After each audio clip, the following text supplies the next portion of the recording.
જીઓ ટેસ્ટિંગના ઘરેથી સોઇલ ટેસ્ટિંગના જીઓલોજીસ્ટ કરીને અમારી જમીન તૈયાર તો પણ કુવા નહીં આપ્યા. જિલ્લા વિકાસ અધિકારીની મનસ્વી રીતે 12,000 કુવા આપી દીધા. તો એ કુવા માટે અમે એને પાસે પ્રશ્ન કર્યો નથી મોબાઈલ પાછા હમણાં 5,000 કુવા એક મહિનામાં આપી દીધા. માત્ર ને માત્ર મહાત્મા ગાંધી રાષ્ટ્રીય રોજગાર યોજના અધિકારીએ એની ગુડબુકમાં સરકારશ્રીની ગુડબુકમાં કામગીરીમાં હું પ્રથમ નંબરે છું. સારી કામગીરી આ રીતે અબજો કરોડો રૂપિયા આપી દીધા અને એનજીઓ મારફત કામ કરે છે. આજે અમારો ગરીબ માણસ જેને ગરીબાઈ શું કે છે, જેના ઘરે ગરીબાઈ આવે એને ગરીબાઈની ખબર પડે, જેને ગરીબાઈ જીવનમાં દેખી નથી એને ગરીબાઈની શું ખબર પડે.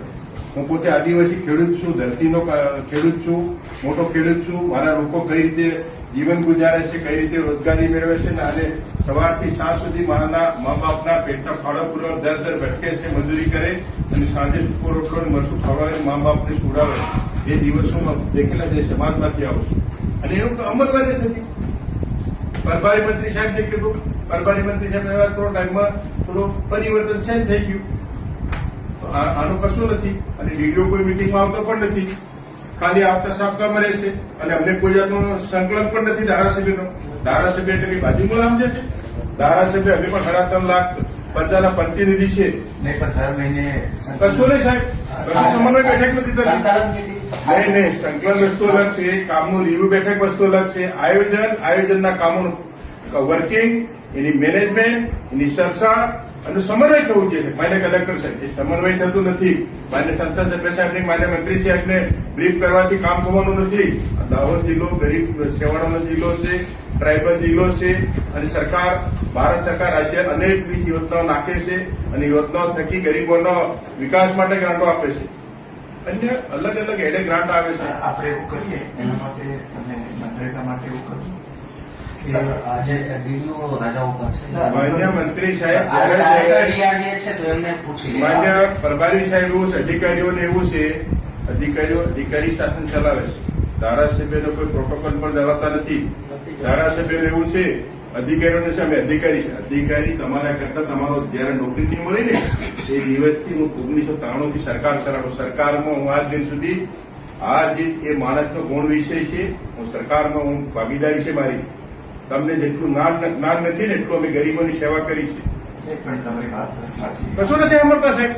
હું એમ કહું છું એના માટે સોલ્યુશન તમે ડીઆરડીએને સાથે રાખી જિલ્લા પંચાયતના સંબંધિત અધિકારીઓ અને સાહેબ 3 વર્ષથી હું ધારાસભ્ય દિશાની બેઠક, માન્ય સંસદ સભ્યનો ચેરમેન છે, માન્ય ડીડીઓશ્રીનો સભ્ય સચિવ છે.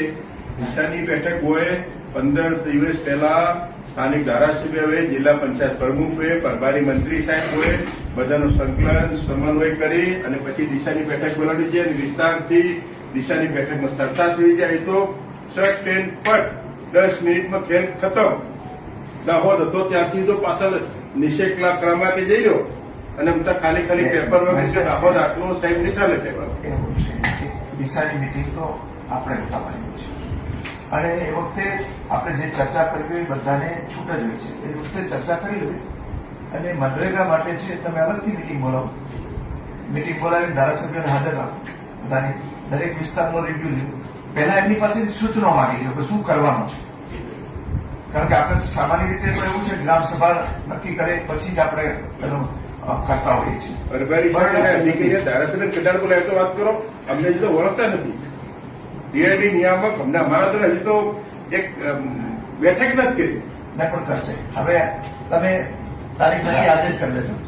આજે તારીખ નક્કી કરી અને તમને ધારાસભ્યોને એને સંબંધિત અધિકારીઓ અને તાલુકા પંચાયતના પ્રમુખને હાજર રાખો. કારણ કે એમાં તાલુકા પંચાયત આવતા હોય છે, એને રાખો અને એના સૂચનો પહેલાથી માગી લો કે તમારા સૂચનો એ આપો અને પછી આપણે પ્રભારી સાહેબ પ્રશ્નો ઉભા થવાનું કારણ આ અધિકારી છે. અધિકારીને પદાધિકારીનો સમન્વય ન જળવાય તો દિન પ્રતિદિન પ્રશ્નો ઉભા થવાના છે. પ્રશ્ન હલ કરવાને બદલે અધિકારીઓ જ પ્રશ્નો ઉભા કરે. અધિકારીઓ જ આપણે એવું છે કે આપણે સંકલન રાખીને આપણે કરવાનું છે, આપણે ઇન્શ્યોર કરવાનું છે, આપણે જનપ્રતિનિધિ છે એટલે એમના સૂચનો પ્રમાણે જ આપણે કરવાનું કે ભાઈ આપણે આ પ્રમાણે કામ કરવાનું છે.